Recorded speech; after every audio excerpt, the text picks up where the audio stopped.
Le musée dispose de plus de 12 000 objets. Certains remontent à plus de 600 ans. Parmi eux, cette cloche, instrument de guerre destiné à galvaniser les guerriers. Les Bamouns vont d'abord hériter d'une cloche à un seul gong, jusqu'à ce que le 11e roi de la dynastie, qui s'appelait Mbombo, va instituer la double cloche, dans le but de varier la tonalité de celle-ci ou de renforcer le son. Et dès lors qu'on était parvenu à une cloche à double gong, elle devient l'emblème de la royauté et l'unique reste celui de la notabilité, qu'on pouvait voir posé devant le roi sur le trône. Le musée retrace aussi l'histoire de la dynastie Bamoun, dont l'origine remonte à l'année 1496. Ici est représenté le roi Njoya, qui a construit ce palais en 1905 et qui a inventé l'alphabet Bamoun. L'autre grand roi de la dynastie est le roi Mbombo, roi guerrier et conquérant dont la légende dit qu'il mesurait 2,60 m. Vous remarquez d'ailleurs que je ne parviens même pas à frôler le coup de sa canne. Et pourtant, par le coup de la canne, on dit qu'il a tenu pourtant ainsi.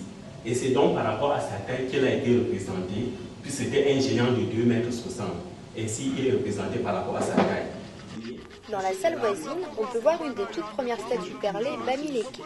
Il s'agit ici de la couronne du chef de guerre devenu chef de l'armée du roi Mbombo. Elle date de la fin du XVIIIe ou du début du XIXe siècle. Ces statues, constituées d'un treillis de perles posées sur un tissu de raffia entourant une âme en bois, sont spécifiques de cette région de l'Afrique. Ici, il s'agit d'une couronne, mais généralement, les statues étaient des objets de prestige faisant partie du mobilier royal et destinés à impressionner le visiteur. Tout aussi impressionnante était la tradition qui voulait que les guerriers les plus valeureux ramènent au roi la tête de leurs ennemis vaincus, ce dont ils étaient naturellement remerciés en recevant une ou deux femmes ou parfois des serviteurs. Après avoir décapité l'ennemi, on devait arracher la mâchoire de son ennemi et l'on devait la fixer sur sa calebasse. Et au moment de la célébration de la victoire de la guerre, ces guerriers qui avaient leur calebasse en main exécutaient leur danse de la victoire. Aussi, le roi devait leur faire boire du vin même dans leur calebasse. C'était pour leur donner le courage, la puissance de la guerre. Et il était même d'usage que pendant que les gens rentraient, si c'était le crâne d'un frère qui était tombé dans le champ de bataille, il fallait présenter le crâne, la face du crâne, la